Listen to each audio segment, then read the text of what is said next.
Nessa primeira aula de imunizações, eu vou comentar um pouco sobre contraindicações vacinais e reações adversas específicas de algumas vacinas.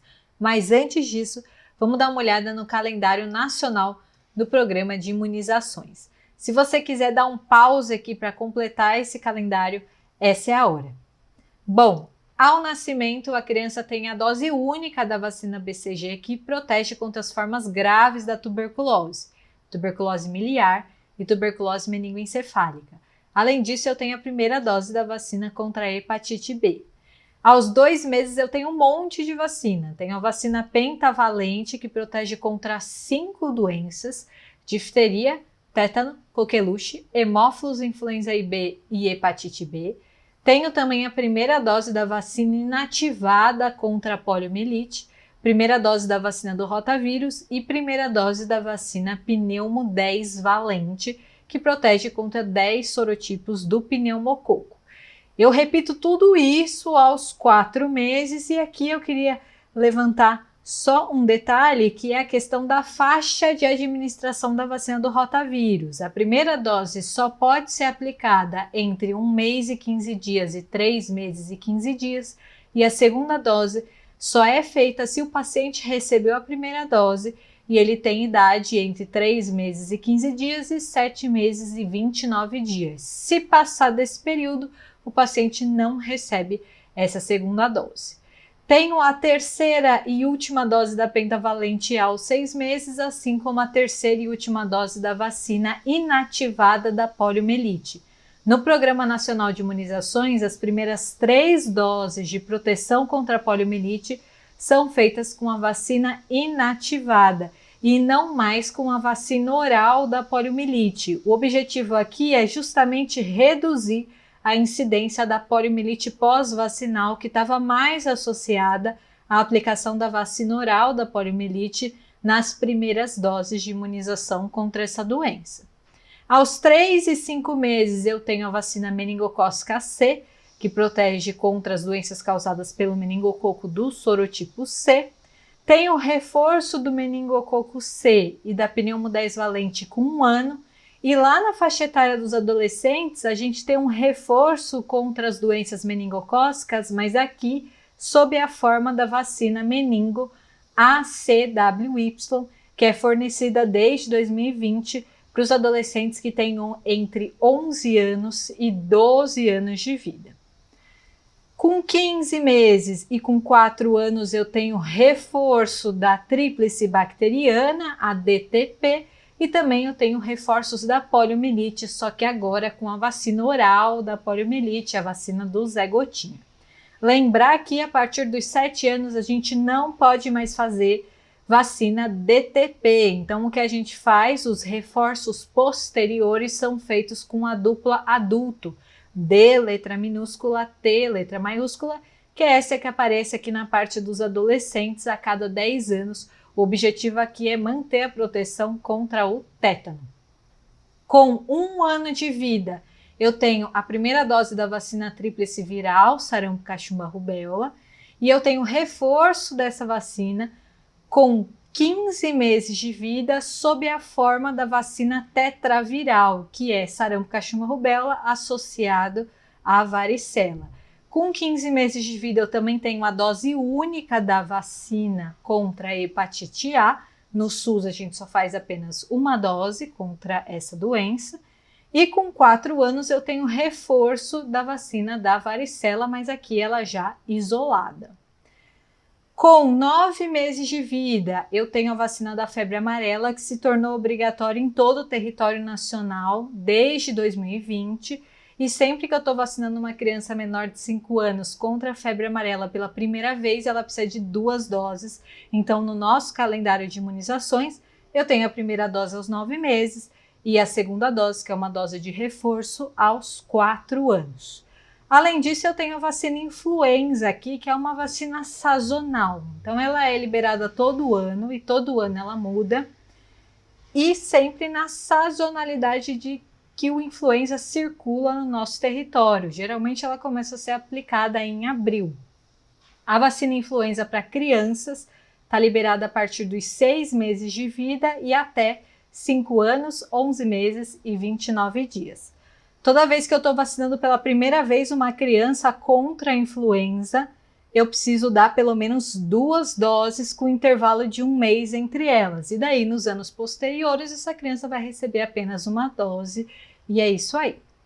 E para fechar a vacinação dos adolescentes, eu tenho a vacina do HPV, que no Programa Nacional de Imunizações é quadrivalente, então protege contra 4 sorotipos do HPV, 6, 11, 16 e 18, é fornecida em 2 doses com intervalo de 6 meses em meninas de 9 a 14 anos e em meninos de 11 a 14 anos. E eu tenho também a vacinação de gestantes. As gestantes têm direito a receber a vacina DTP acelular do adulto, 1 dose em cada gestação entre 20 e 36 semanas de idade gestacional. De preferência, essa vacina deve ser aplicada a partir da 27ª semana de gestação. Sobre isso, vamos lá para um flashcard de qual vacina que foi introduzida para proteger os lactentes contra a coqueluche. Essa vacina foi justamente a DTP acelular, aplicada em gestantes, que foi introduzida ali no calendário justamente com o objetivo de levar a produção de anticorpos maternos contra a coqueluche, que vão ser passados aí por via transplacentária e vão proteger esse bebê menor de 6 meses que ainda está realizando seu esquema de imunização contra a coqueluche. Então, agora que você já conhece o calendário vacinal, vamos para uma questão de atualização vacinal, que é uma questão que assusta aí muita gente, mas que é extremamente relevante no contexto atual por conta da pandemia da Covid-19. Por conta da pandemia, muitos pais deixaram de levar suas crianças para vacinação e a gente está vendo cada vez mais situações de necessidade de atualizar o calendário vacinal perdido dessas crianças. Então aqui eu tenho uma menina de quase 9 meses de vida que fez vacinas apenas até os 3 meses de vida. A dúvida é, como que eu vou atualizar esse calendário? Para você responder isso, a primeira coisa que você tem que ter em mente é quais vacinas essa criança perdeu. Então, ela perdeu as vacinas dos 4 meses, pentavalente, vacina inativada da polio, rotavírus, pneumo 10, perdeu vacina dos 5 meses, que é a meningo C, e perdeu vacina dos 6 meses, que é a 3ª dose da pentavalente e da vacina inativada da polio. Ótimo! Sabendo isso, você já consegue excluir 2 alternativas, que são as alternativas que falam em pneumocócica 23 valente. Essa vacina não está indicada nessa faixa etária, então eu vou excluir as alternativas C e E. Além disso, eu já contei para vocês que as primeiras 3 doses da vacina contra a poliomielite são inativadas, então eu já consigo excluir também a alternativa D, que fala sobre vacina oral da poliomielite. Não, a gente não faz vacina oral nessa faixa etária. Vamos dar uma olhada nessas 2 alternativas que sobraram. Aqui eu tenho de diferença entre uma e outra, fazer ou não a vacina do rotavírus. E daí você tem que lembrar daquela peculiaridade dessa vacina.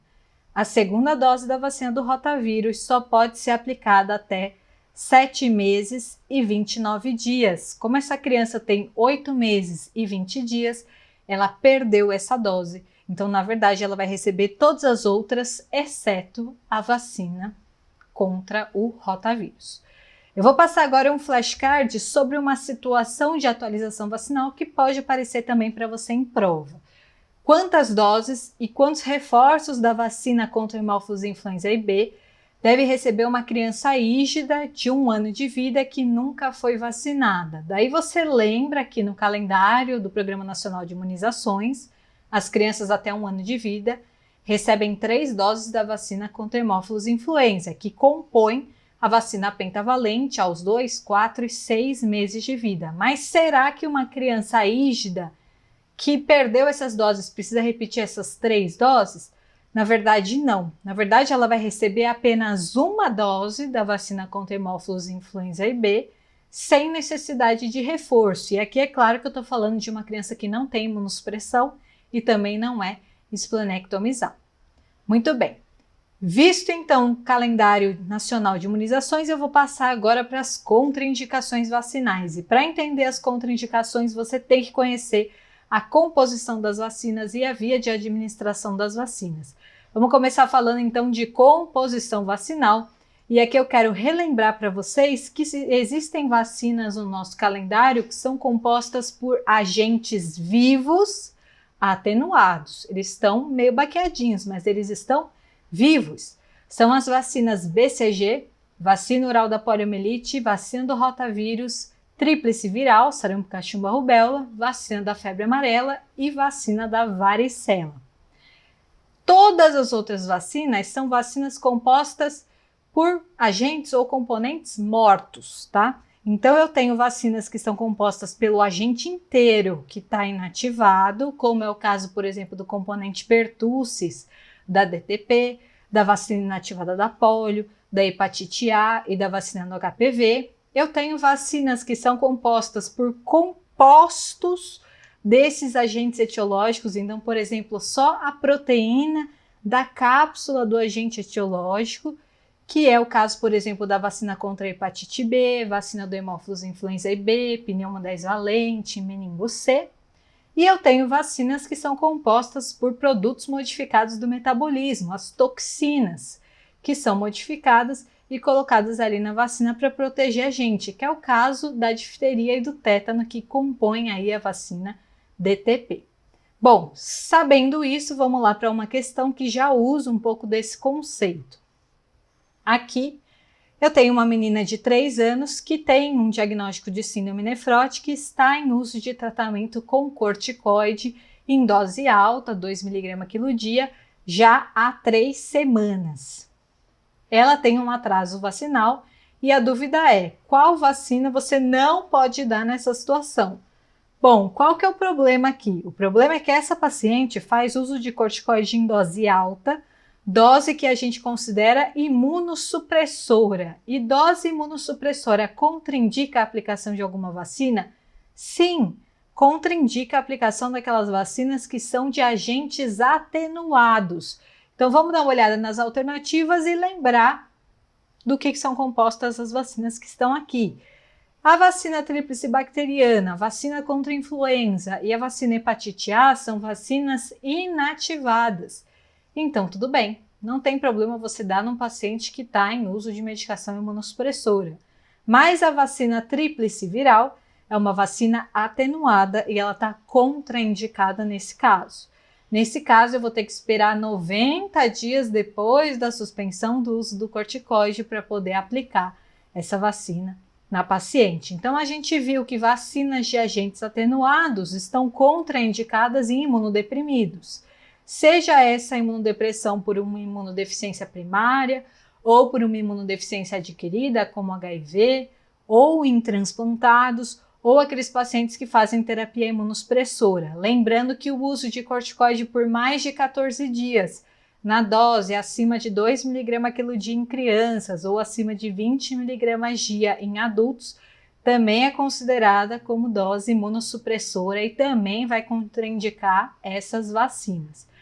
Além disso, grávidas também não podem receber vacinas de agentes atenuados. Então, ainda sobre as contraindicações de vacinas de agentes atenuados, vamos lá para mais um flashcard. Filhos de mãe HIV positivo podem receber a BCG, que é uma vacina de agente atenuado, ao nascimento? Veja, nesse caso, sim. Por quê? Porque o HIV é uma imunodeficiência adquirida. Ao nascimento, um filho de mãe HIV positivo, que provavelmente não deve ter pego o vírus se você fez tudo certinho na prevenção da transmissão vertical, mas mesmo que tenha pego, vai demorar um pouco para que ele se torne imunodeficiente. Nesse caso, ele pode fazer sim a BCG logo ao nascimento e de preferência o mais rápido possível. Então, no caso da BCG, quais que seriam as imunodeficiências que contraindicariam a aplicação dessa vacina? A BCG não pode ser aplicada naqueles pacientes que têm imunodeficiências primárias que levam ao comprometimento imunológico precoce, que se manifesta já na primeira infância, como é o caso da doença granulomatosa crônica, e da imunodeficiência combinada grave. Além da gente ver a composição vacinal para entender um pouquinho sobre contraindicação vacinal, é importante que você também conheça as vias de administração das vacinas. Então, quase todas as vacinas são de via de administração intramuscular, todas aquelas que eu falei que são inativadas com agentes mortos, partes de agentes mortos ou toxinas. Essas vacinas de aplicação intramuscular, a gente tem que ter cuidado com a aplicação em hemofílicos e em pacientes que têm plaquetopenia.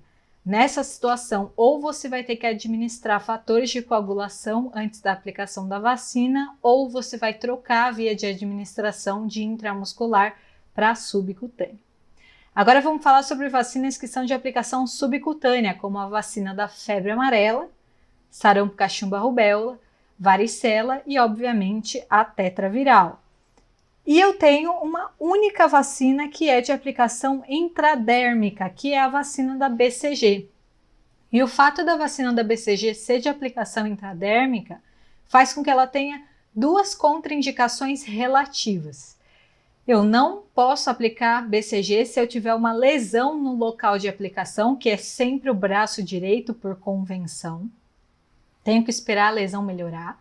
E eu também não posso aplicar BCG se eu tiver uma criança que tem peso de nascimento inferior a 2 quilos, porque aí eu não tenho como fazer tecnicamente a BCG em região intradérmica. Tem que esperar essa criança ganhar um pouco mais de peso para poder aplicar a BCG. E eu tenho duas vacinas que são de aplicação oral, a vacina oral da poliomielite e a vacina do rotavírus. Com relação a essas vacinas de administração oral, é importante que vocês saibam que a gente não deve reaplicar a vacina se a criança regurgitar, vomitar, cuspir depois da administração da dose. Antigamente, você podia refazer a vacina oral da polio, mas atualmente não se recomenda mais a reaplicação nem da vacina da polio nessa situação. Além disso, essas vacinas de administração oral devem ser adiadas se o paciente estiver com uma gastroenterocoliite aguda. Tem que esperar melhorar para poder aplicar a vacina. Isso porque esses vírus vacinais, que são vírus atenuados, eles sofrem excreção fecal.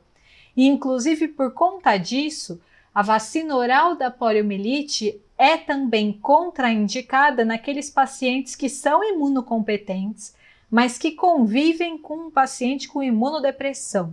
Por quê? Porque ele vai tomar uma vacina oral da poliomielite, vai excretar esse vírus vacinal atenuado nas fezes e pode acabar contaminando esse imunodeficiente que mora junto com ele. E aí esse imunodeficiente acaba evoluindo para uma poliomielite pós-vacinal, por exemplo. Então essa vacina está contraindicada em contactantes imunodeficientes. E a vacina do rotavírus tem algumas contraindicações específicas que eu vou trazer aqui nesse flashcard. Então, quais antecedentes pessoais contraindicam a vacina do rotavírus? Pacientes com doença gastrointestinal crônica, malformação congênita de trato gastrointestinal e invaginação intestinal prévia, mesmo que essa invaginação não tenha ocorrido por conta da vacina do rotavírus, esses não podem receber vacina do rotavírus. Falamos então de contraindicações vacinais e agora eu vou passar para a última parte da aula, que é das reações adversas pós-vacinais. As reações adversas pós-vacinais mais comuns são febre, dor local.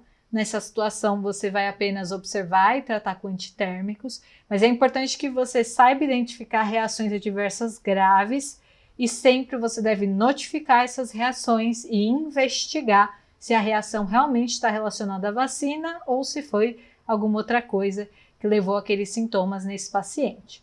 Nessa aula de hoje eu quero falar de duas reações adversas específicas, aquelas que acontecem depois da aplicação da BCG e as que acontecem depois da aplicação da pentavalente da DTP. Sobre isso, o que mais cai em prova é a conduta que você tem que ter diante de cada reação adversa. Então, eu vou trazer aqui a informação já organizada pela conduta. Vamos falar então primeiro das reações adversas à BCG. O paciente deve ser mantido apenas em observação se ele evoluir com uma reação queloide no local da aplicação ou se ele evoluir com uma linfadenopatia regional não supurada. O que significa isso? Aumento do linfonodo regional, ou seja, em região maxilar, supra ou infraclavicular à direita, com tamanho superior a 3 centímetros, e que não está saindo pus. Nessa situação, eu posso apenas observar até a regressão da lesão. O paciente deve receber isoniazida até a regressão da lesão se ele evoluir com o aparecimento de uma úlcera com mais de 1 centímetro de diâmetro e que demora mais do que 12 semanas para cicatrizar no local de aplicação da BCG. Da mesma forma, isoniazida se evoluir com granuloma no local de aplicação de BCG, ou um abscesso subcutâneo frio, ou seja, sem sinais flogísticos, ou uma linfadenopatia regional, porém supurada, que está saindo pus. Em todos esses casos, eu vou prescrever isoniazida, vou usar até melhorar a lesão, e daí eu vou suspender e vou manter o acompanhamento desse paciente por pelo menos 3 meses após a suspensão. Tenho que tratar o paciente com esquema tríplice se ele evoluir com reação lopoide ou lesões de disseminação, o que inclui linfonodos de outros lugares, né? E aqui, quando eu falo esquema tríplice, eu estou me referindo a rifampicina, isoniazida e etambutol por 2 meses, seguido por rifampicina e isoniazida por 4 meses. Por que eu não uso pirazinamida? Porque o bacilo de Calmette-Guerin, ele é naturalmente resistente à pirazinamida. Então, nessa situação, ela não é prescrita e entra o etambutol no seu lugar. E por fim, eu tenho que tratar com antibiótico se o paciente evoluir com abscesso subcutâneo quente no local de aplicação. Nessa situação, a gente imagina que aconteceu uma contaminação bacteriana secundária, e aí eu vou precisar cobrir com antibiótico aí para germes de pele, como por exemplo o Staphylococcus aureus. Vimos então as reações adversas a BCG e agora eu vou passar para uma questão que cobra uma outra reação adversa que é frequentemente encontrada em prova. Então aqui eu tenho um enunciado bem longo, vamos lá, o que importa, eu tenho uma criança de 4 meses hoje e ela conta aqui. Aos 2 meses, ela teve um quadro de palidez, hipotonia e hiporresponsividade depois da vacinação. O que foi isso? Isso foi um episódio hipotônico hiporresponsivo, que é uma reação adversa grave a DTP que compõe a pentavalente que é aplicada aos 2 meses de vida. Geralmente esse episódio tem resolução espontânea e geralmente não se associa aí a alterações neurológicas futuras. Foi justamente o que aconteceu com essa paciente. Ela ficou bem e o desenvolvimento está adequado para a idade. A dúvida é o que fazer na vacinação agora aos 4 meses. Lembrando que agora aos 4 meses ela repetiria todo o esquema vacinal dos 2 meses. Esse episódio está relacionado à ação do componente pertusse celular que compõe a pentavalente. Então ele não tem nada a ver com as vacinas do rotavírus e da poliomielite. Então eu já posso excluir aqui a alternativa A.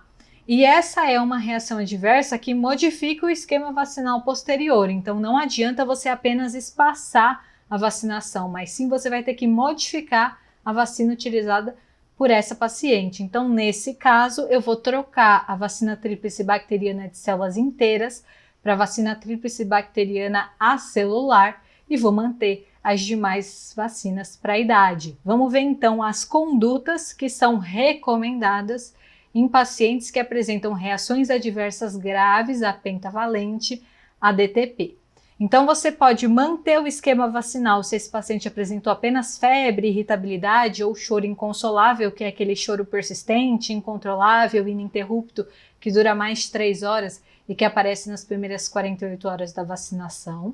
Você deve completar o esquema com DTP acelular se você tiver o episódio hipotônico hiporresponsivo ou se esse paciente evoluir com convulsão parcial ou generalizada nas primeiras horas depois da vacinação. Você deve completar o esquema com DT, que é a dupla infantil, ou seja, tirar totalmente o componente pertusse se o paciente teve como reação adversa uma encefalopatia pós-vacinal, então realmente disfunção cerebral depois da vacinação, e você deve contraindicar qualquer outra dose se o paciente evoluiu aí com anafilaxia depois da vacina pentavalente.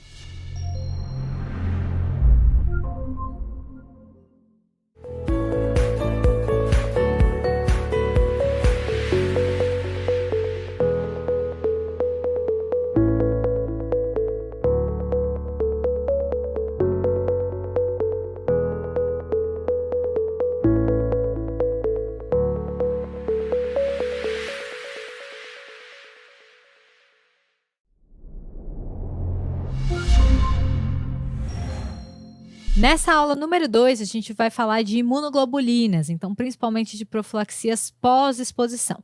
Além disso, no final da aula, a gente vai falar de 2 epidemias que aconteceram aí no Brasil, epidemia do sarampo e da febre amarela. Então vamos começar logo com uma questão. Martina acaba de nascer e o pediatra é informado que sua mãe tem HBsAg positivo, então é uma mãe com hepatite B.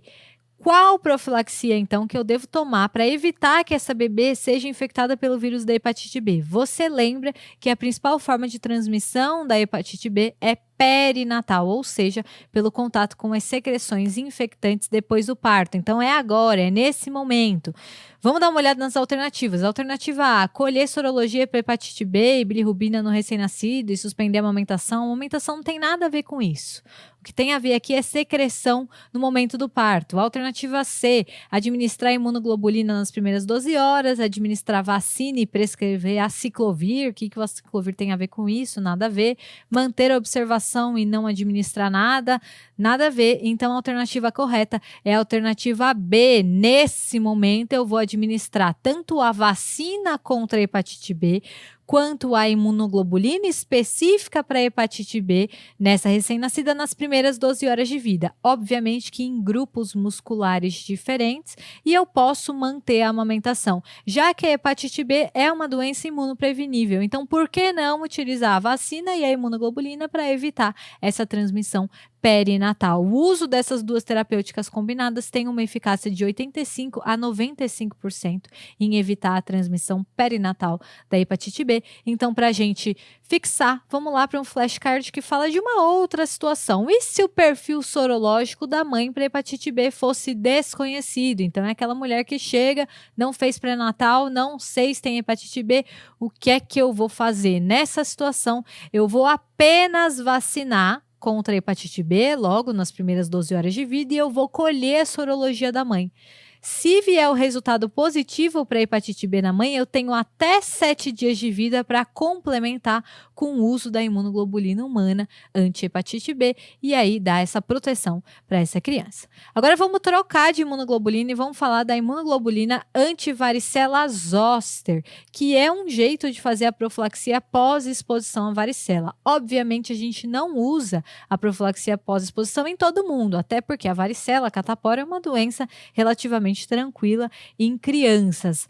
Essa profilaxia pós-exposição está indicada quando eu tenho um contato suscetível, ou seja, aquele paciente que não foi vacinado contra a catapora, nunca teve catapora e que, além disso, tem uma alta probabilidade de ter complicações por uma varicela mais grave. Então, a imunoglobulina está indicada principalmente em imunocomprometidos, em gestantes suscetíveis, não vacinadas, nunca tiveram catapora, em recém-nascidos cuja mãe tenha tido varicela 5 dias antes até 2 dias depois do parto, porque aqui eu tenho risco de uma varicela não natal grave, e em prematuros que tiveram contato aí com algum caso de varicela no berçário. Então, prematuro de 28 a 36 semanas com mãe com história negativa para varicela, porque aí não passou os anticorpos para esse prematuro, e quando eu tenho um prematuro que é menor do que 28 semanas de idade gestacional, ou tem peso de nascimento inferior a 1.000 gramas, independentemente da história materna para varicela, porque nessa situação eu não tive passagem, não tive tempo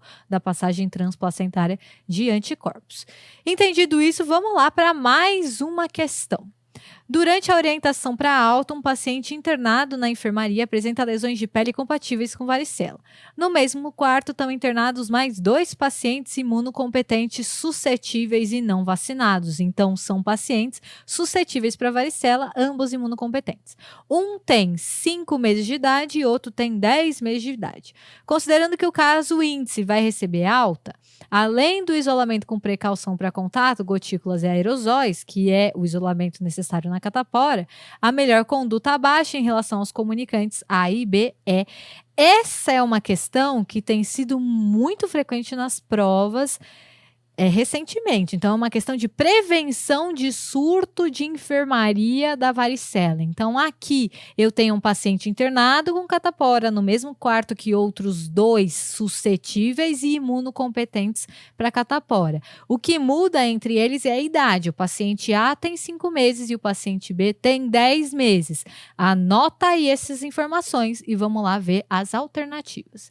Então, aqui eu tenho ambos pacientes imunocompetentes, um com 5 meses e outro com 10 meses. A questão é, a partir de qual idade é que eu posso dar a vacina da varicela? Lembrando que a vacina da varicela é uma vacina de agente atenuado. Então, para começar aqui a ver essas alternativas, eu já posso descartar a alternativa E. Por quê? Porque eu estou buscando uma profilaxia pós-exposição. Então, eu quero prevenir quanto antes do aparecimento dos sintomas. Então, não tem nada a ver eu dar uma imunoglobulina apenas se eles tiverem sintomas. Isso não faz nenhum sentido. Vamos dar uma olhada, então, nas outras alternativas. As outras alternativas falam usar a vacina nos 2. Será que eu posso usar a vacina no paciente que tem 5 meses de vida? Usar a vacina no paciente com 5 meses de vida e a imunoglobulina no paciente com 10 meses? Usar a imunoglobulina nos 2? Bom, aqui é que você tem que pensar. A vacina de agente atenuado para varicela pode ser utilizada a partir de qual idade como forma de profilaxia pós-exposição.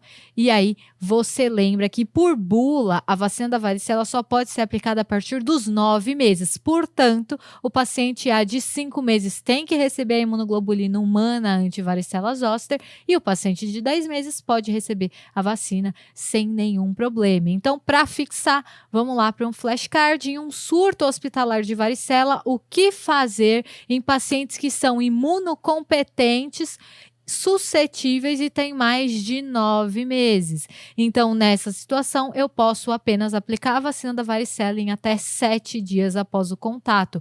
Não preciso da imunoglobulina. Eu vou reservar a imunoglobulina para os menores de 9 meses, para os imunodeprimidos e para aquelas situações especiais que a gente falou, gestantes, prematuros. Certo? Vamos trocar então e falar de um outro tema que às vezes cai em prova, que é o intervalo entre a aplicação de uma imunoglobulina, um hemoderivado, e a aplicação de uma vacina atenuada, já que existe uma interferência na resposta imune dessas vacinas atenuadas quando eu uso imunoglobulinas ou hemoderivados. Então, quando eu uso a imunoglobulina humana antitetânica, eu tenho que esperar pelo menos 3 meses. Imunoglobulina anti-hepatite B, de 3 a 4 meses. E imunoglobulina anti-varicela zoster, pelo menos 5 meses para utilizar uma vacina de agente atenuado. Qual vacina que eu estou falando aqui? Vacina de agente atenuado injetável, ou seja, febre amarela, sarampo, cachumba, rubéola ou varicela, todos são vacinas de aplicação subcutânea. E agora os hemoderivados? Se eu utilizar concentrado de hemácias 5 meses, sangue total 6 meses, plasma ou plaquetas 7 meses. E hemácias lavadas, Natália, não precisa de intervalo. Porque você lembra que nas hemácias lavadas eu não tenho leucócitos, eu não tenho anticorpos, então eu não tenho a interferência com resposta de vacina atenuada.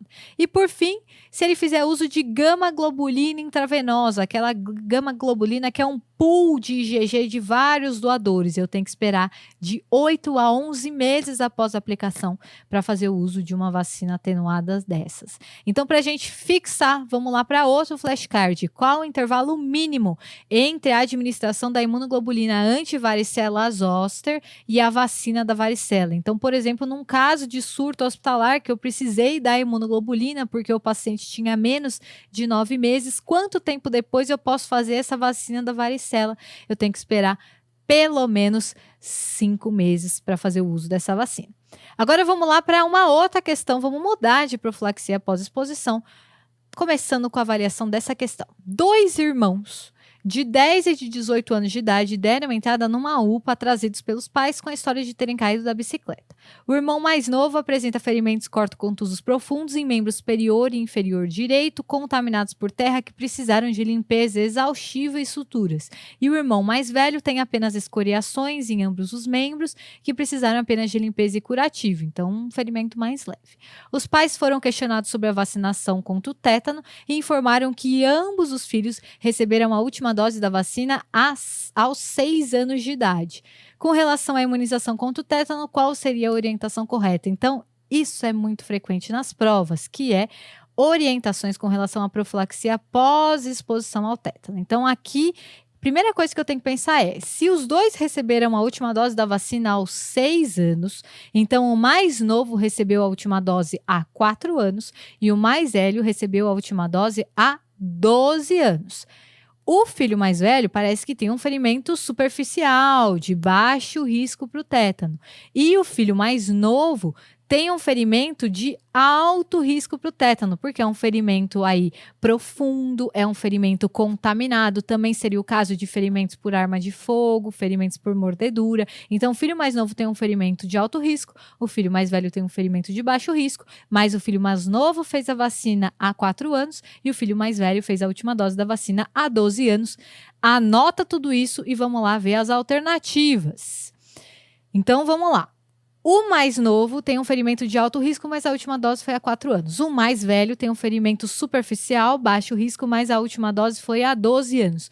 Considerando que a gente sempre tem que fazer o reforço com a vacina dupla adulto, a DT, a cada 10 anos, com certeza o filho mais velho precisa da vacina, certo? A última dose dele foi há 12 anos, então a partir daí eu já posso excluir as alternativas A e B, porque elas não falam sobre vacinação para o filho mais velho.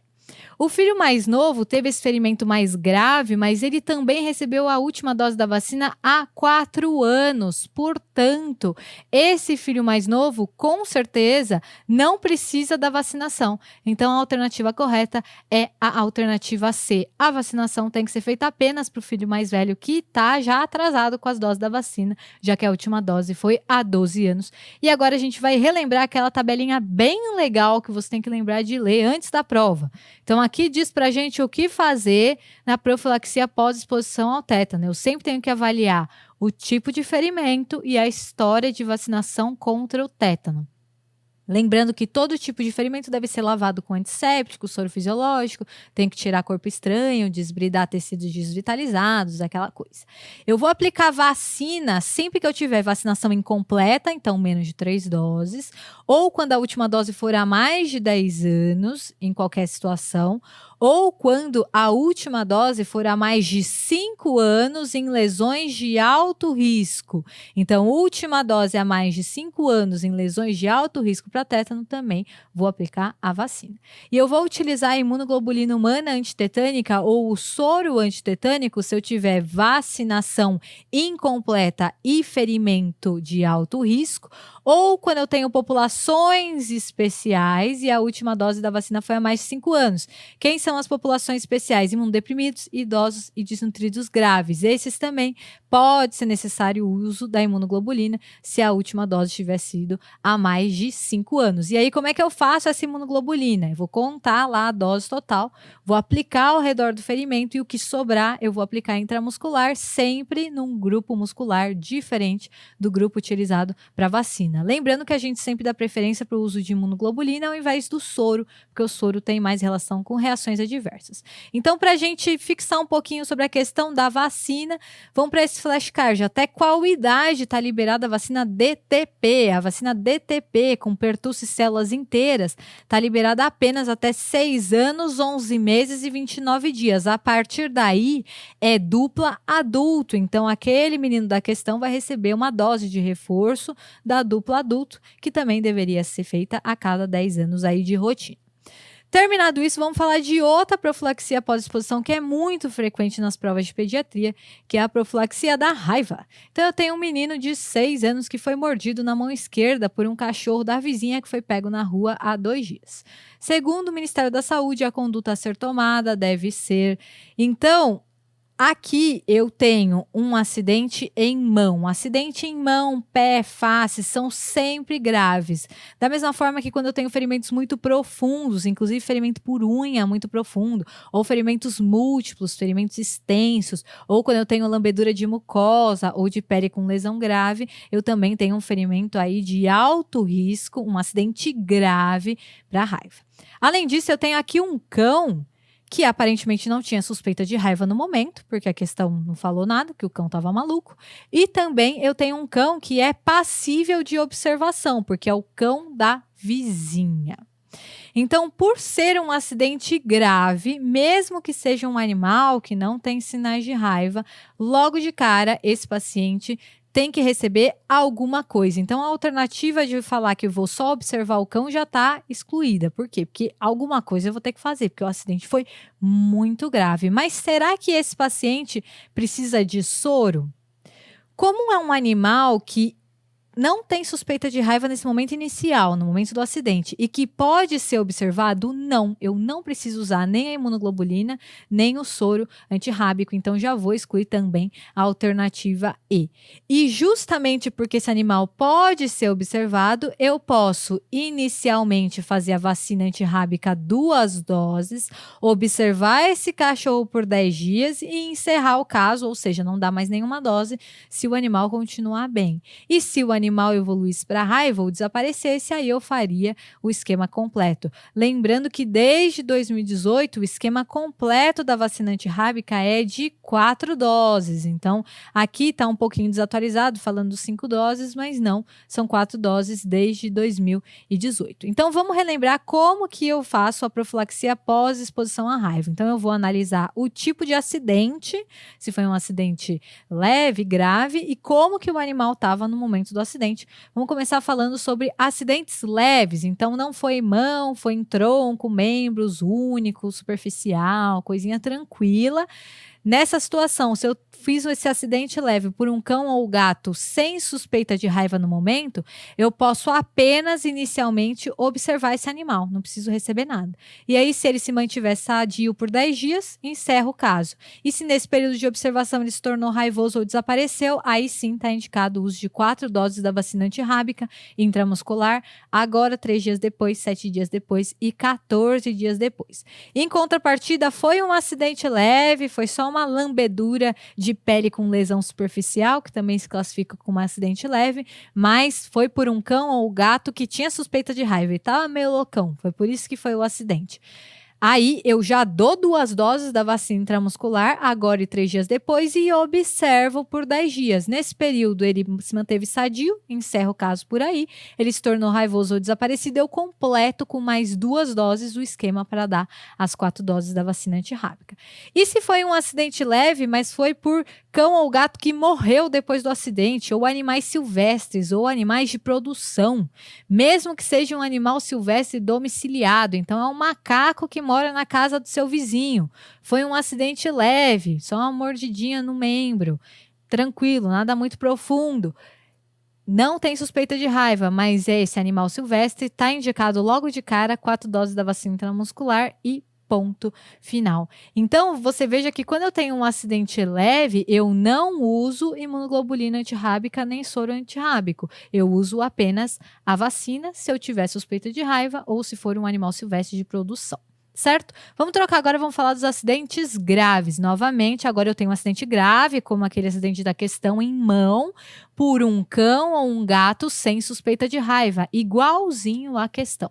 Pelo fato de ser um acidente grave, está indicado já o uso de 2 doses da vacina e a observação do animal por 10 dias. O animal se manteve sadio e encerra o caso. Era a alternativa certa da nossa questão.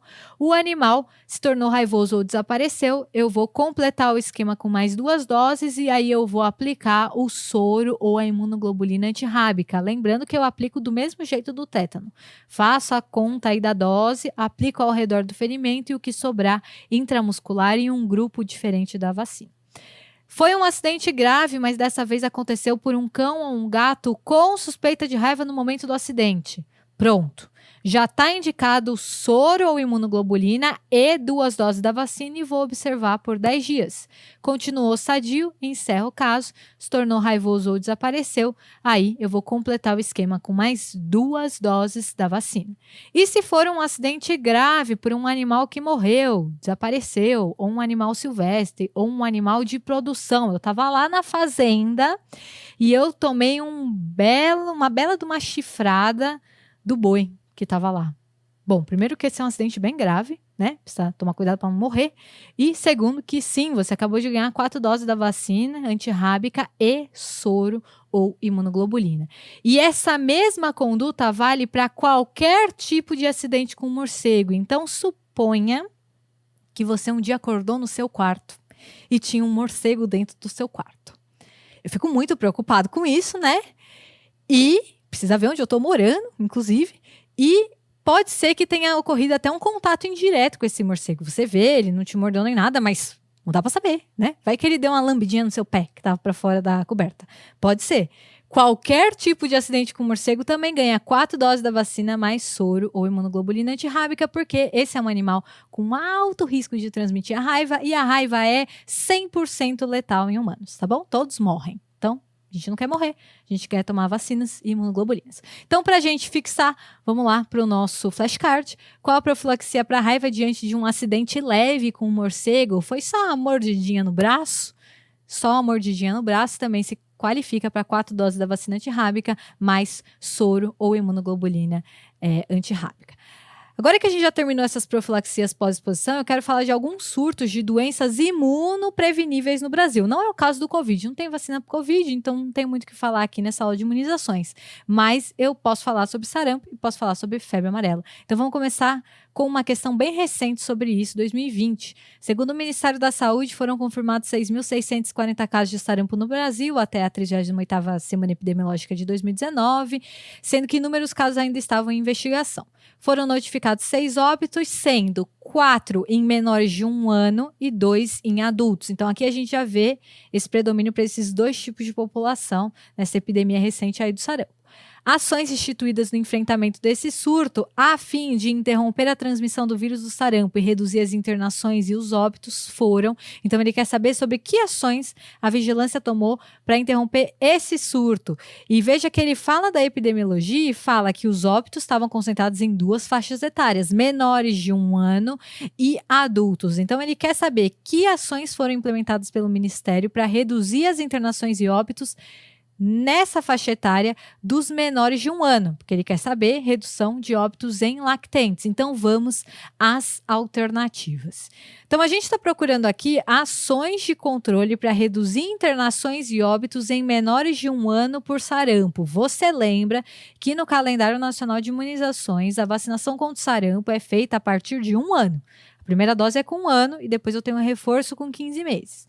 Então, vamos analisar as alternativas, então, de cima para baixo. Primeira alternativa fala, aplicar imunoglobulina específica contra o sarampo. E aí eu te digo, não existe imunoglobulina específica contra o sarampo. O que a gente pode utilizar é aquela gama globulina, que é inespecífica, pool de anticorpos e IgG, mas ela não é específica contra o sarampo, então isso já exclui a alternativa A. Vamos falar da alternativa B, vacinar contra o sarampo as crianças de 12 meses e de 15 meses e aplicar uma dose de reforço. Isso, ok, só que não muda a epidemiologia nos menores de 1 ano, porque o que adianta eu vacinar uma criança a partir de 1 ano se quem está morrendo são os menores de 1 ano? Não muda nada. Então, também excluo a alternativa B. Vamos passar aqui para baixo. Vacinar contra o sarampo as gestantes de 3º trimestre. Você lembra que a vacina do sarampo é uma vacina de agente atenuado, portanto, ela não pode ser feita em gestantes. Então, eu excluo a alternativa E. E aí, eu fico com 2 alternativas. Eu fico com a alternativa C e a alternativa D, que propõe uma dose extra da vacina do sarampo nessa faixa etária que eu desejo atuar. Faz sentido eu dar aleatoriamente essa dose da vacina ao desmame? Por exemplo, uma criança que é desmamada com 3, 4 meses pode receber vacina de agente atenuado? Não, não faz sentido. Então, o que o Ministério fez foi a alternativa C. Ele aplicou uma dose extra da vacina que ele deu o nome de dose 0 entre 6 meses e 12 meses de vida, É uma dose extra e depois se mantinha o calendário habitual, então com a dose dos 12 meses e depois o reforço com 15 meses. Então vamos falar um pouquinho sobre sarampo. Existe uma reemergência do sarampo no mundo inteiro. Isso tem um pouquinho a ver com a questão dos movimentos anti-vacina, associação do sarampo com autismo, nada a ver, mas enfim, diminuiu um pouquinho as taxas de cobertura vacinais. No Brasil, nós tivemos aí um fluxo migratório bem intenso de venezuelanos em 2017 que fez aumentar o número de casos de sarampo no Amazonas e em Roraima, e estava muito relacionado com a epidemia na Venezuela. Todos os genotipos eram o mesmo da Venezuela, tá? Era o genótipo G8, então tinha tudo a ver. Isso não quer dizer que venezuelanos não possam entrar no Brasil. Podem, inclusive, tudo tranquilo. Isso quer dizer que a nossa cobertura vacinal estava péssima, e por isso quem não estava vacinado, teve contato com os venezuelanos, pegou o sarampo. Então, péssimo. Além disso, teve um surto num navio cruzeiro, adoro navios cruzeiros, eles sempre trazem surtos para o país, que atracou em Santos cheio de sarampo, maravilhoso. E aí depois desse surto no navio cruzeiro, apesar da vigilância ter ido lá, feito dose de vacinação de bloqueio, tal, aquele cuidado, bom, a partir daí teve um aumento do número de casos em São Paulo e depois no Sudeste inteiro. E aí o que o Ministério fez? O Ministério instituiu vacinação de bloqueio para os contatos, então tinha caso de sarampo num prédio, o prédio inteiro ganhava vacina de sarampo, maravilhoso. O Ministério também instituiu campanhas de vacinação para as faixas etárias que estavam mais acometidas, então a dose 0 de 6 a 12 meses e a vacinação de adultos jovens, então de 15 a 30 anos, inclusive em metrô, tal, vacinação, campanha de vacinação mesmo, e também a notificação compulsória serve para isso, para você identificar os casos e aí instituir a vacinação de bloqueio.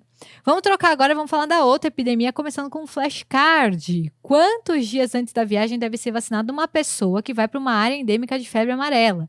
Então, quanto tempo demora para a produção adequada de anticorpos? Eu tenho que vacinar pelo menos 10 dias antes da vacina e aí a gente pega o gancho para falar um pouquinho sobre a epidemia de febre amarela, que teve aí também localizada mais no Sudeste, mas também Bahia.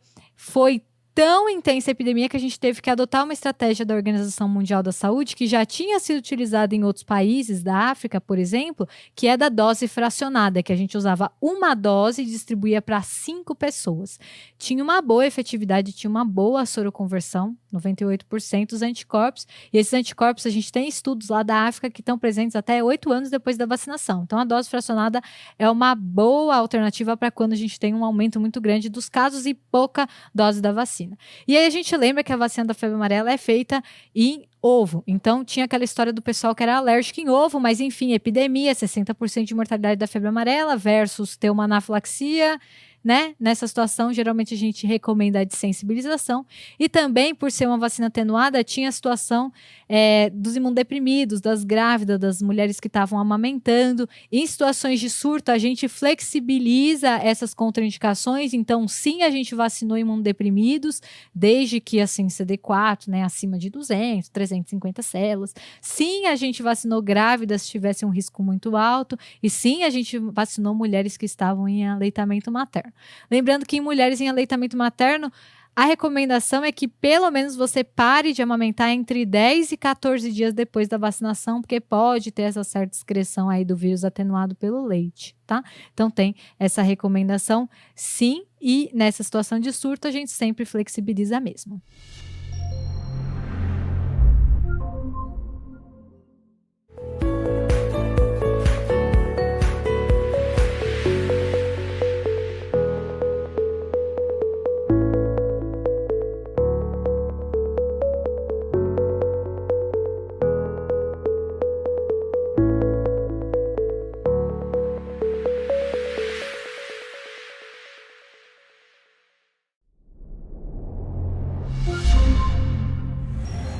Oi, pessoal, a gente vai começar a nossa aula agora sobre síndromes genéticas, que é um tema muito importante para a pediatria, já que existe uma interface entre a pediatria e a genética médica, e o pediatra, de uma forma geral, o médico de família, precisa se atentar aos achados no exame físico e precisa se atentar às suspeitas de síndromes genéticas. E o que a gente tem visto atualmente é um avanço muito expressivo da genética, da biologia molecular, no que diz respeito ao diagnóstico, ao tratamento e aos segmentos desses pacientes. E na nossa aula, a gente vai começar trazendo alguns conceitos que são conceitos importantes. Primeiro, eu quero te lembrar que as variações fenotípicas, elas não estão relacionadas apenas com as variações genotípicas. A gente tem um imbricamento, uma associação das variações genotípicas com as variações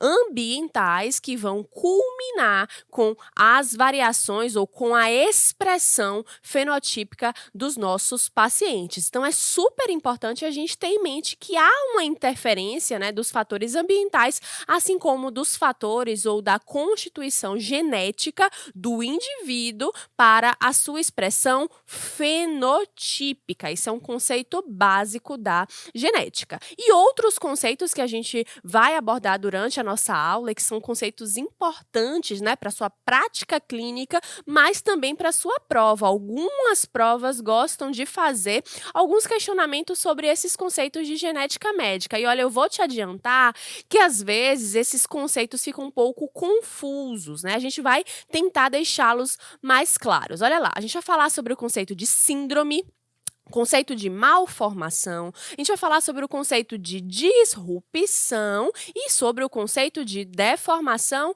ou deformidade. A gente vai começar pelo mais simples, né, que é o conceito de síndrome. Eu tenho certeza que algum chefe, algum preceptor já chegou para você e já fez o seguinte questionamento: qual é o diagnóstico sindrômico do seu paciente ou qual é a síndrome que o seu paciente se encaixa, né? A gente pode usar a palavra síndrome para diversas formas, né? De diversas formas, aplicá-la de diversas maneiras. E quando a gente fala síndrome, a gente se refere a um grupo, a um conjunto de sinais e sintomas que juntos, né, vão estar relacionados a situações ou a desordens clínicas que podem ser específicas ou desordens clínicas ou manifestações clínicas inespecíficas, que aí a gente junta tudo e dá o conceito de síndrome. E a gente pode ter uma causa primária conhecida ou uma causa primária desconhecida.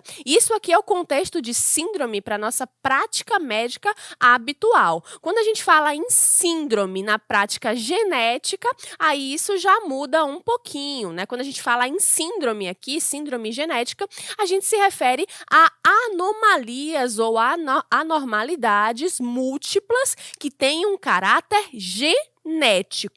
Associadas às manifestações clínicas, a gente também pode ter nesse contexto de síndrome achados de imagem, achados laboratoriais, que juntos vão culminar, vão confluir para uma expressão clínica que pode ter uma etiologia conhecida, como eu já te falei, ou uma etiologia desconhecida. Então, síndrome abarca diversas manifestações clínicas, muitas vezes quando a gente não sabe a causa em si. Quando a gente fala em malformação, pessoal, aí a gente já tem um outro conceito. Olha aqui ao meu lado, a gente tem dois exemplos de malformações, que são defeitos anatômicos, que são resultados de anormalidades relacionadas ao processo de desenvolvimento de um determinado tecido. E a gente tem diversas malformações nas mais variadas cromossomopatias. Mais à frente a gente vai falar sobre algumas cromossomopatias, como desse bebezinho aqui ao meu lado. Perceba que ele tem várias malformações, né, em segmento cefálico, tem malformações em membros, e ali no outro lado a gente tem um quadro de polidactilia, né, tem um aumento do número dos dedinhos. Então, malformação é esse defeito anatômico relacionado ao processo de desenvolvimento de um tecido. O conceito de disrupção, pessoal, é muito semelhante, né? A gente tem até mesmo faz uma confusão entre esses dois conceitos. Só que aqui no conceito de disrupção, habitualmente a gente tem eventos teratológicos associados, né? Eventos que possam culminar com defeitos morfológicos ou defeitos anatômicos de um determinado tecido, de um determinado órgão ou de um segmento corporal da criança, que vai estar relacionado, na verdade, que vai resultar da interferência, né, no no processo de desenvolvimento originalmente normal. Então, assim, para diferenciar, a gente pode levar em consideração que aqui na disrupção a gente tem eventos habitualmente teratológicos, como é o que acontece na brida ou na banda amniótica, certo?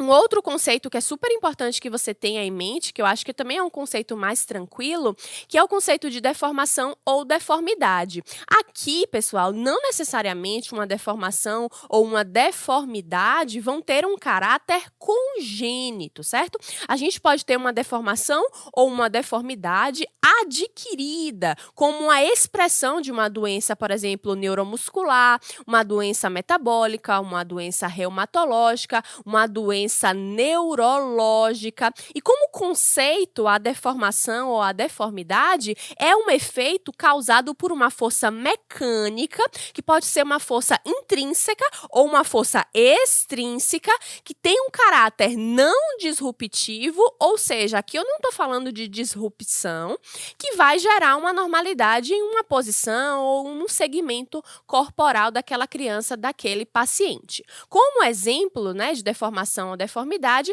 eu trago aqui essas imagens. Aqui ao meu lado eu tenho deformidades em dedos. Aqui é uma criança que tem um quadro de doença mista do tecido conjuntivo. Ela tem uma esclerodermia associada a um outro quadro, né? Eu acho que era uma dermatomiosite também. Perceba que essa criança, ela tem deformidades, ela não consegue fazer a extensão dos dedos, ela tem lesões, né, que estão relacionadas a metacarpofalangianas e tudo isso de etiologia adquirida, ou seja, relacionada a uma doença de base. Do outro lado, a gente tem duas crianças com um quadro de artrogripose, que pode ser mais isolada, mas também pode ser uma artrogripose múltipla. Então, a gente tem dois exemplos de casos adquiridos de deformação ou deformidade. Te lembro que a artrogripose, ela também pode ser congênita, certo?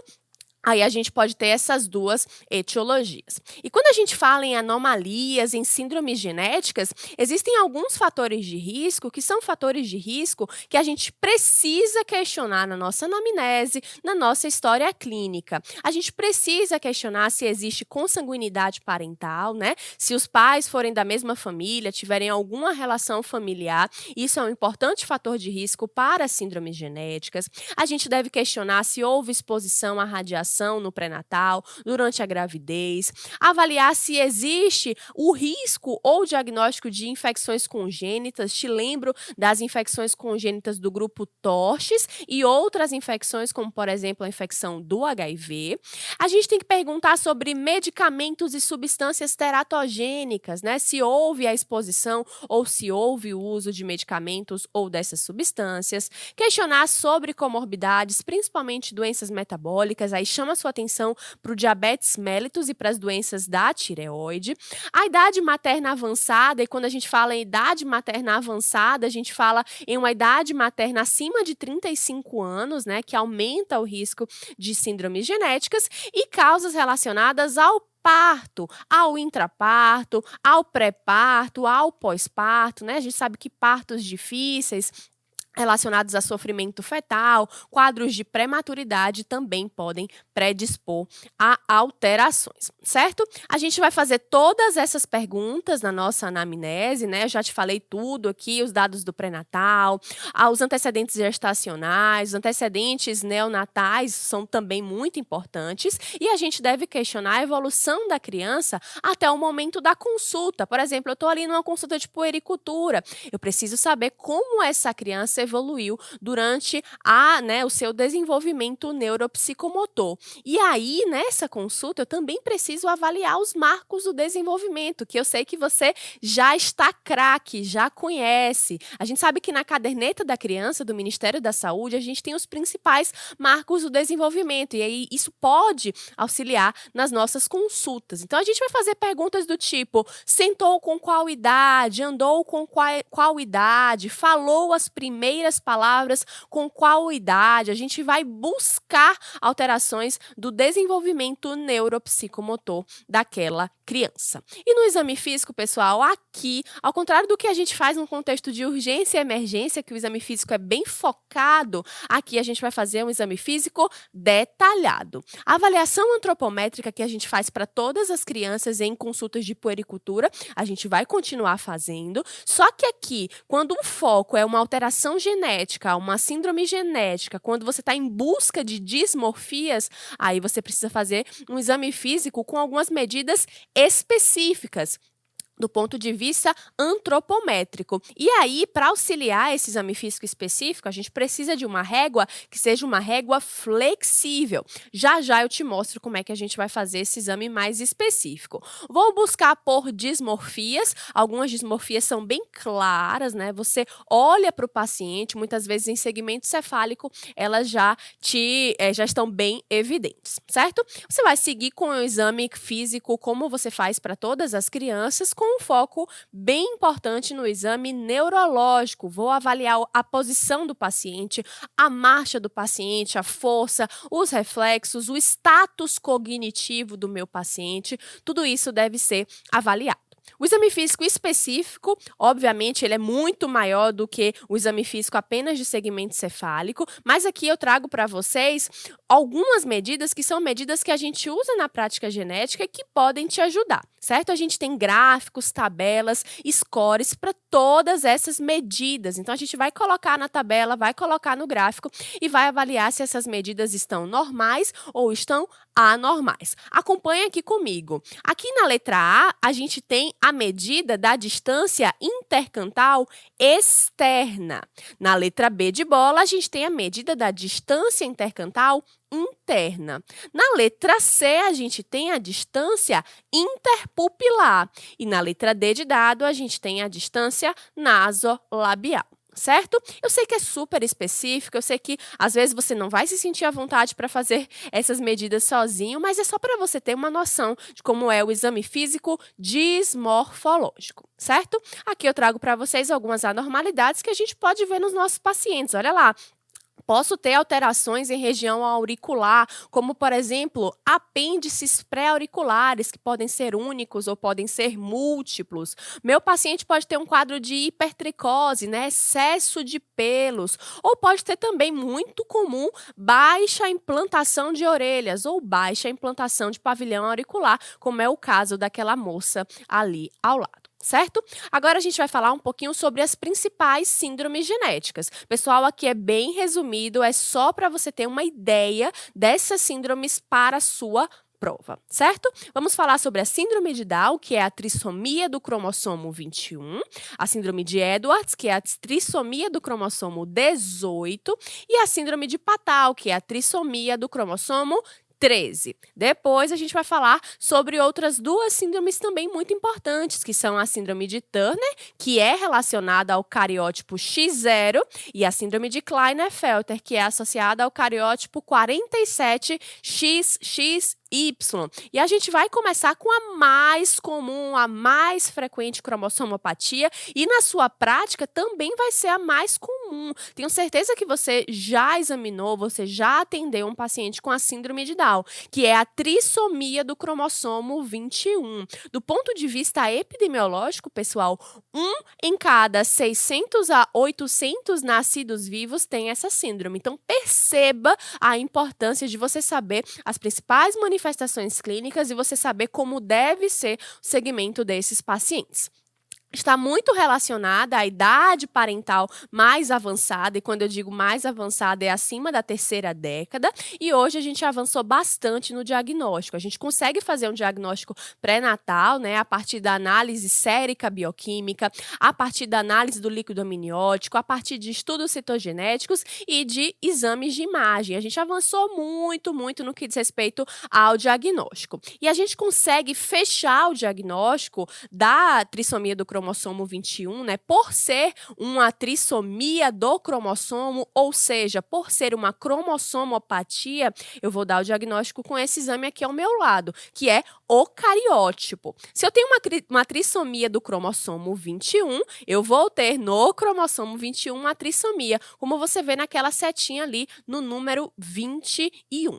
E aí, pessoal, de manifestações clínicas, a gente pode ter diversas. Eu trouxe aqui no meu tablet algumas das principais manifestações clínicas. Todas elas estão no seu material escrito, certo? Algumas provas, elas gostam muito de colocar algumas dessas manifestações clínicas e depois te perguntar qual é a cardiopatia congênita mais comum ou qual é a síndrome associada. Então, assim, é super importante que você tenha em mente essas manifestações clínicas. Eu vou falar todas elas porque isso é super importante. Olha lá, o paciente pode ter um comprometimento intelectual, é muito, muito comum. Eles têm um quadro de maior hipotonia muscular, eles são mais flexíveis. Eles podem ter alterações em segmento cefálico, tipo microcefalia. A baixa estatura também, ela é muito comum. Esses pacientes, eles têm baixa implantação de orelha ou alterações em pavilhão auricular, como, por exemplo, orelhas displásicas.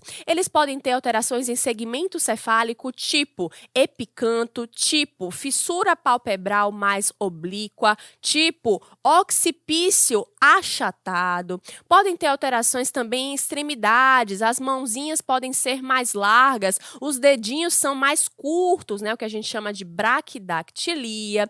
A gente também pode ter uma curvatura falangiana, normalmente no quinto dedo, né, que é o que a gente chama de clinodactilia. Já te falei do epicanto. Os defeitos cardíacos são muito comuns e a gente vai falar já já. A gente pode ter uma prega única transversa, que eu também vou te mostrar. Esses pacientes têm uma instabilidade cervical, porque eles têm uma instabilidade atlantoaxial e eles têm um quadro de aumento da vascularização retiniana. Eles fazem muita catarata, fazem muitas retinopatias e por isso precisam da avaliação oftalmológica, certo? Olha aqui o que a gente tem habitualmente nesses pacientes, né? Eles têm uma face mais achatada, podem ter a presença de epicanto, muito comum. Existe uma hipotonia e uma hiperextensão muscular ligamentar e a prega única transversa, ou a prega palmar única, também é um achado semiológico muito, muito característico. Certo? Do ponto de vista cardiovascular, falando de cardiopatias congênitas, eu te falei que elas são muito comuns aqui na síndrome de Down e eu quero chamar a sua atenção que a mais típica cardiopatia congênita relacionada a essa síndrome é o defeito do septo atrioventricular. Não se esqueça disso. A mais típica, certo? Porém, a mais comum é a CIV. As provas, normalmente, quando perguntam sobre a principal cardiopatia congênita, elas querem que você responda defeito do septo atrioventricular, porque é a mais típica. Mas, do ponto de vista epidemiológico, a mais comum, a mais tranquila é a comunicação interventricular. A gente pode ter uma CIA, comunicação interatrial, tetralogia de Fallot e persistência do canal arterial. Mas o mais importante é a gente pesquisar cardiopatias. Esses pacientes precisam de um ecocardiograma, certo? Esses pacientes também precisam de uma avaliação oftalmológica, como eu já te falei, e de uma avaliação auditiva, né? Principalmente relacionada a um bera ou PEAT. Vamos passar agora para a próxima síndrome, que é a trissomia do cromossomo 18, que é a síndrome de Edwards. Aqui a gente passa, né, para as duas síndromes, a de Edwards e a de Patau, que tem uma morbimortalidade muito elevada, uma letalidade também muito elevada. Perceba que apenas 15% das crianças afetadas sobrevivem no primeiro ano de vida. E de manifestações clínicas a gente tem, né, como as mais características, punhos cerrados, retrognatia, alterações de externo, alterações auriculares. Esses pacientes podem ter também alterações palpebrais e bem característico é isso aqui. Pés em mata-borrão, com um calcânio mais proeminente, como a gente tem aqui nessa foto ao meu lado, certo? Esse calcânio mais proeminente, esses pés do tipo mata-borrão, que são conhecidos dessa forma, são bem característicos da trissomia do cromossomo 18. As alterações em segmento cefálico eu já te falei. Olha lá esse paciente ao meu lado, ele tem uma alteração auricular e uma retrognatia, certo? Passando para a trissomia do cromossomo 13, que é a síndrome de Patau, aqui também a gente tem uma alta morbimortalidade, eu digo mais, uma alta letalidade. Olha lá, 95% dos pacientes vão a óbito no primeiro semestre de vida. E também é uma importante causa de abortos espontâneos. De manifestações clínicas, essas crianças têm malformações em segmento cefálico, e aí são várias malformações. Elas podem ter também alterações em couro cabeludo, polidactilia, fissuras labiopalatinas, cardiopatias congênitas muitas vezes complexas, super complexas e alterações neurológicas. Aqui ao meu lado tem um paciente que eu já mostrei a imagem. Esse paciente tem a síndrome de Patau. Perceba as alterações, né, bem características ao exame físico. Quando a gente fala em síndrome de Turner, a gente já fala em síndromes mais comuns. Eu tenho certeza que você já teve contato com alguma paciente com síndrome de Turner, né, que é o cariótipo X0. Aqui a gente tem meninas com esse cariótipo, que pode ser 45X0 ou 45X. Aqui na síndrome de Turner são apenas meninas. Eu tenho apenas pacientes do sexo feminino, que vão ter habitualmente uma baixa estatura. O pescocinho é um pescoço mais alado. A caixa torácica, pessoal, é uma caixa torácica larga. A gente vai ter um aumento da distância entre os mamilos. E essas crianças fazem um quadro de infantilismo puberal. Preciso me atentar ao exame físico, né, para avaliar mamas e genitália. E essas pacientes também podem ter um quadro de amenorreia primária. Então, quando eu estiver diante de uma amenorreia, pesquisar se essa paciente tem um quadro de síndrome de Turner associado. Passando para os meninos, falando agora sobre a síndrome de Klinefelter, que acomete indivíduos cariotipicamente masculinos, né? A gente vai ter no cariótipo um cariótipo 47XXY.